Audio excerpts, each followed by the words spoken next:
नमस्कार। आप देख रहे हैं स्पेशल कवरेज न्यूज और मैं हूं आपके साथ शिव कुमार मिश्रा।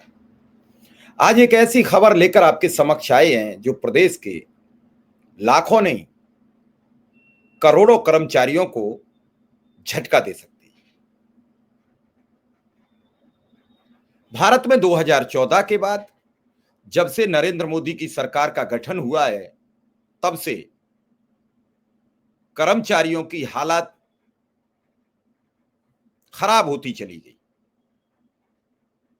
ऐसा नहीं था कि 2014 से पहले कर्मचारी बहुत खुश थे, लेकिन जो मिल रहा था उससे संतुष्ट थे। कर्मचारियों की बात सुनी जाती थी। आज कर्मचारी धरना करे, प्रदर्शन करे, सवाल करे, कोई कुछ पूछता नहीं है। और ऐसे में प्रधानमंत्री नरेंद्र मोदी अब करोड़ों कर्मचारियों को झटका दे सकते हैं। आपको बता दें कि 2014 में युवा प्रधानमंत्री के 2 करोड़ रोजगार से ही प्रभावित होकर इस देश में सत्ता के शीर्षस्थ पद पर बैठाने का काम कर रहा था। और उसने मान लिया था कि प्रधानमंत्री नरेंद्र मोदी गुजरात मॉडल को लेकर आए थे। गुजरात की चर्चा पूरे देश में हो रही थी। ये मीडिया का नैरेटिव था, मीडिया का सबसे बड़ा झूठ था, ठीक उसी तरीके से जैसे पाकिस्तान पर कब्जा करने का झूठ प्रदर्शित किया गया। और इस झूठे आश्वासन में इस देश का सबसे युवा देश का युवा वर्ग भ्रमित हो गया और वो रोजगार के फेर में फंस गया। तो अब उस युवा को तो रोजगार मिला नहीं, वो ठगा पाया गया। लेकिन अब 1 करोड़ से ज्यादा कर्मचारी जो भारत में कार्यरत हैं, उन सबको भी झटका मिलने जा रहा है। इस पूरी खबर पर हम बातचीत करेंगे, लेकिन उससे पहले हमारी आपसे एक अपील है कि मेरे इस नए चैनल को सब्सक्राइब करते रहिए, ताकि इस अंदर की तथ्यात्मक विश्लेषण की जानकारी आप तक पहुंचती रहे। जब आप सब्सक्राइब करें तो बेल आइकॉन बटन ऑल पर क्लिक करना मत भूलिए, ताकि प्रत्येक नोटिफिकेशन आप तक पहुंचे। तो फिलहाल इस पूरी खबर को समझने के लिए अंत तक रुकना पड़ेगा। शुरू करते हैं। आज 1 जून हो गया, यानी मई का महीना खत्म हो गया है और आज 2 जून हो गया। और 2 जून की रोटी की तलाश में राज्य का एक एक नागरिक, राज्य का एक एक कर्मचारी निकल पड़ा है। और इसके बाद 1 जनवरी 2026 की डेडलाइन पर इसे लागू होने में सिर्फ 7 महीने बचे हैं और सरकार ने अब तक 7th पे कमीशन को लेकर कोई बड़ी उपलब्धि हासिल नहीं की है। यानी 7th पे कमीशन 31 दिसंबर 2025 को अपना कार्यकाल पूरा कर लेगा। 8वें वेतन आयोग का कार्यकाल 1 जनवरी 2026 से शुरू होगा और इसको लेकर एक कमेटी का गठन हो रहा था, एक आयोग का गठन हो रहा था। उस आयोग का अभी तक अंतिम रूप नहीं दिया जा सका है। केंद्र सरकार ने इस साल जनवरी में 8वें वेतन आयोग को मंजूरी दे दी थी और इसके बाद संबंधित अधिकारियों से विचार विमर्श करना शुरू कर दिया था, ताकि संदर्भ की शर्तों यानी टीओआर को अंतिम रूप दिया जा सके। संभावित आयोग के सदस्यों के काम शुरू करने के तौर तरीकों को अंतिम रूप दिया जा सके। हालांकि सरकार ने ना तो अभी तक आयोग के अध्यक्ष, ना ही अन्य सदस्यों की नियुक्ति की आधिकारिक घोषणा की है। अब सिर्फ 7 महीने बचे, यानी जून, जुलाई, अगस्त, सितंबर, अक्टूबर, नवंबर, दिसंबर। 31 दिसंबर को 7वें वेतन आयोग का कार्यकाल खत्म हो जाएगा। पिछले महीने एक सर्कुलर जारी किया गया था, जिसमें प्रतिनियुक्ति के आधार पर लगभग 35 पदों को भरने के सरकार के प्रस्ताव के बारे में जानकारी दी गई थी। इन पदों को भरने के लिए योग्य सरकारी कर्मचारियों से आवेदन मांगे गए थे। तब से मीडिया में टीओआर को अंतिम रूप देने और सदस्यों की नियुक्तियों के बारे में अटकलें लगाने वाली कई रिपोर्टें अब तक आ चुकी हैं, कई खबरें आ चुकी हैं, लेकिन कोई काम आगे नहीं बढ़ा।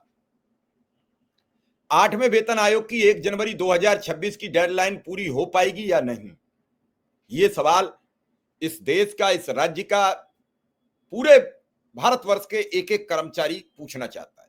सिर्फ मई का महीना अब खत्म हो चुका है। इसके बाद 1 जनवरी 2026 की डेडलाइन पर इसे लागू होने में अब सिर्फ 7 महीने बचे हैं।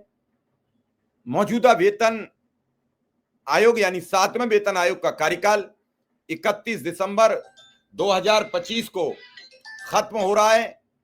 अब तक की प्रगति को देखते हुए यह कहना मुश्किल है कि सरकार 8वें वेतन आयोग को समय पर लागू कर पाएगी।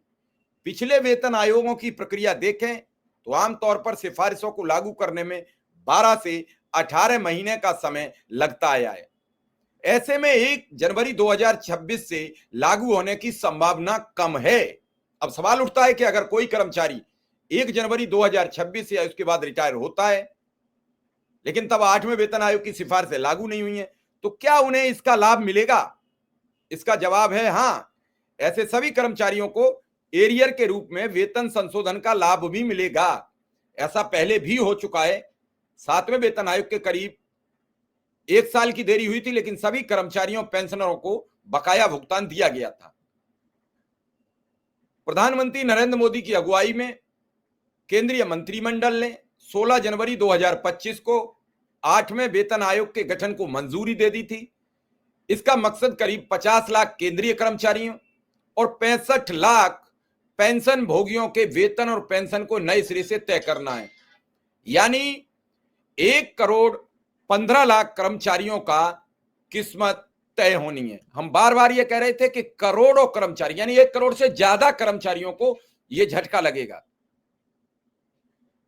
केंद्र की सरकार देने के मामले में हमेशा साइड रहती है, लेकिन वो देगी जरूर। अब किसी बड़े राज्य का चुनाव आएगा तभी कोई बड़ी योजना लॉन्च होगी। यह जनवरी में चुनावी भूमिका में ये सब तैयारियां चलती हैं। चुनाव गुजरते चले जाते हैं, सरकारें बदलती चली जाती हैं, सरकारें हटती चली जाती हैं, पीछे हो जाती हैं, बैकफुट पर आ जाती हैं। पूरे देश में रोजगार को लेकर त्राही त्राही मची है।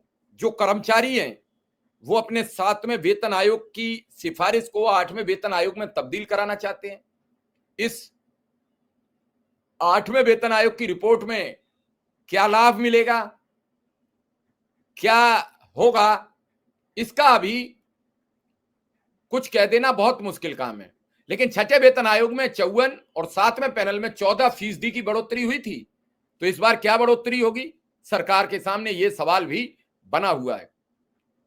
जब से केंद्र सरकार ने मोदी जी ने 8वें वेतन आयोग के गठन की घोषणा की है, तब से फिटमेंट फैक्टर को लेकर काफी अटकलें लगाई जा रही हैं।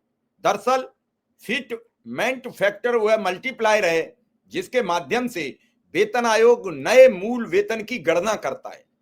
8वें वेतन आयोग में संभावित फिटमेंट फैक्टर को लेकर चल रही इन चर्चाओं के बीच केंद्रीय सरकारी कर्मचारी और पेंशन भोगी सोच रहे हैं कि उनकी सैलरी और पेंशन में वास्तविक वृद्धि कितनी होगी। सूत्रों की माने तो सरकार बहुत जल्द 8वें वेतन आयोग के संदर्भ की शर्तें जारी करेगी। एक बार टीओआर को अंतिम रूप दिए जाने के बाद वेतन आयोग के अध्यक्ष और प्रमुख सदस्यों की नियुक्ति की जाएगी। पिछले महीने सरकार ने 2 अलग अलग सर्कुलर जारी किए थे, जिसमें बताया गया कि 8वें वेतन आयोग में 40 कर्मियों की नियुक्ति की प्रक्रिया चल रही है। वित्त मंत्रालय के सर्कुलर में कहा गया कि विभिन्न सरकारी विभागों के अधिकारी प्रतिनियुक्ति के आधार पर इसमें अधिकांश पदों पर आएंगे। तब से लेकर अब आगे प्रक्रिया कितनी हुई है वो जानकारी मिली नहीं है। वित्त मंत्रालय के सर्कुलर में कहा गया कि इनमें ज्यादातर पदों पर विभिन्न सरकारी विभागों के अधिकारी प्रतिनियुक्ति के आधार पर नियुक्त किए जाएंगे। इनमें से कुछ ने 2.86 के फिटमेंट फैक्टर की मांग की है ताकि कर्मचारियों और पेंशनरों के मौजूदा वेतन और पेंशन में पर्याप्त वृद्धि हो सके। मीडिया रिपोर्ट्स के मुताबिक फिटमेंट फैक्टर को मूल वेतन पर लागू किया जाएगा। उदाहरण के तौर पर अगर वेतन पैनल फिटमेंट फैक्टर के रूप में 1.92 की सिफारिश करता है तो न्यूनतम मूल वेतन 34,560 रुपया हो जाएगा। इसी तरह 2.86 फिटमेंट लागू होने पर मिनिमम सैलरी 51,480 रुपया तक पहुंच जाएगी। यानी अगर 1.92 की सिफारिश हुई तो 34,560 और 2.86 की लागू हुई तो 51,480 रुपया मूल वेतन होगा। कर्मचारियों को बड़ा लाभ मिलेगा। तो कर्मचारियों को यह भरोसा है कि 2.86 का फिटमेंट लागू किया जाए। लेकिन क्या नरेंद्र मोदी सरकार जनवरी में इसे लागू करा पाएगी? ऐसा बिल्कुल मुमकिन नहीं है, क्योंकि यह सब तैयारी करने में 1.5 से 2 वर्ष का समय लगता है और अभी शुरुआत नहीं हुई है। तो मुझे लग रहा है कि ये कर्मचारियों को सौगात 2027 के आसपास मिलेगी। तो 2027 तक अब कर्मचारियों को इंतजार करना पड़ेगा। उसके बाद कब लागू होने की तिथि 1 जनवरी 2026 रहेगी, किसको क्या क्या मिलेगा इसका इंतजार रहेगा। लेकिन इस देश में कर्मचारियों के वेतन को लेकर, कर्मचारियों की सुविधाओं को लेकर सरकार कोई ऐसा काम करने, कदम उठाने नहीं जाती है, न उठा रही है, जिससे कर्मचारियों में सरकार के प्रति भरोसा बढ़े। हम उत्तर प्रदेश की बात करें तो लाखों कर्मचारी, संविदा कर्मचारी सरकार की तरफ बाएं फैलाए देख रहे हैं कि मुझे नियमित कर दिया जाए, लेकिन एक कर्मचारी की नहीं सुनी जा रही है। आज 2 जून था तो कई जगह 2 जून की रोटी को लेकर बड़ा प्रदर्शन किया गया, लेकिन उस प्रदर्शन के बावजूद क्या कर्मचारियों को 2 जून की रोटी की चर्चा होगी, यह कहना बहुत मुश्किल काम है। लोगों ने रोटियां लेकर हाथ में प्रदर्शन किया, लेकिन प्रधानमंत्री के वादे के मुताबिक भी शिक्षा मित्र अनुदेशकों को नियमित नहीं किया गया, लोगों को रोजगार नहीं मिला, कर्मचारियों की बात नहीं सुनी गई, तो क्या भरोसा जताया जाए। ऐसे में लोगों की निगाह अब एर्थ पे कमीशन की तरफ टिकी हुई है, लेकिन जो संविदा कर्मी हैं उन्हें कौन से पे कमीशन से भुगतान किया जाएगा ये कोई तय नहीं करता। वो आज भी 300, 330 रुपया, 400 रुपया, मैक्सिमम 250 रुपया, मिनिमम 250 रुपया, 200 रुपया तक काम करते हैं। उत्तर प्रदेश के 56,000 पंचायत सहायक 6,000 रुपया महीना पर काम करते हैं। तो ये कौन सा रूल है, कौन सा रेगुलेशन है, कौन सा नियम है, कौन सा कानून है, इस पर कोई चर्चा नहीं करता, ना कर्मचारियों के हित की बात करता है। ये सवाल किससे पूछा जाएगा। और उत्तर प्रदेश ने तो मजाक बना दिया है।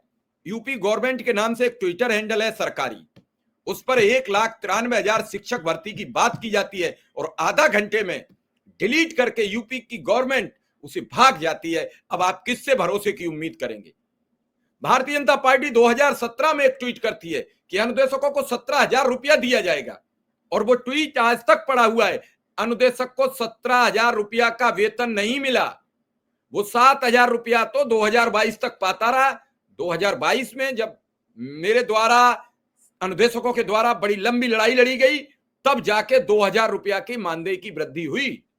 तो वो कौन लोग हैं जो झूठे ट्वीट करते हैं, कौन लोग हैं जो झूठी खबरें शेयर करते हैं और लोगों पर अनर्गल आरोप लगाते हैं। आज फिर अखिलेश यादव ने शिक्षा मित्रों की 2 जून की रोटी की बात शेयर की है। हैरान कर देने वाली है, चकित करने वाली है। तो सोचिए हम किस ओर जा रहे हैं, हम क्या कर रहे हैं। 8वां वेतन आयोग क्या होगा ये कोई भरोसा नहीं है।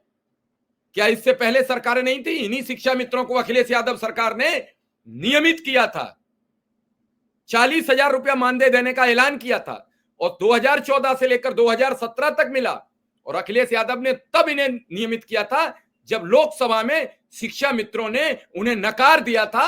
72 सीटें भारतीय जनता पार्टी जीती थी, 73 लोकसभा सीटें, 5 सीटें समाजवादी पार्टी जीती और 2 सीटें सिर्फ कांग्रेस जीती। तब भी अखिलेश यादव ने 2014 में शिक्षा मित्रों को नियमित किया था। उन्होंने ये नहीं कहा कि आपने मुझे चुनाव में हरा दिया, हम आपका काम नहीं करेंगे। और 17 में जब योगी आदित्यनाथ सरकार आती है तो सरकार की लचर पैरवी के कारण शिक्षा मित्र हटा दिए जाते हैं, और हटाने के बाद आज तक उन्हें कोई लाभ नहीं मिला। सरकार गाय बगाई ये जरूर कहती है कि हमने आपका वेतन 10,000 कर दिया, लेकिन कभी ये नहीं कहा कि हम 40,000 से 10,000 पर ले आए। आज 2 जून था, बड़ा प्रदर्शन किया उन्होंने सूबे की राजधानी लखनऊ में, उन तक अब तक कोई मिलने नहीं पहुंचा है। ये जब नौतपा में घर आदमी पंखे में, कूलर में, एसी में बैठा है, तब शिक्षा मित्र अपने पेट की लड़ाई लड़ने के लिए इको गार्डन में मौजूद था। सोचिए, जवाब दीजिए। ऐसे में मोदी जी का ये करोड़ों कर्मचारियों को झटका कैसे सहन किया जाएगा, इसका हमें प्रतीक्षा रहेगी। फिलहाल हमें इजाजत दीजिए। धन्यवाद और नमस्कार।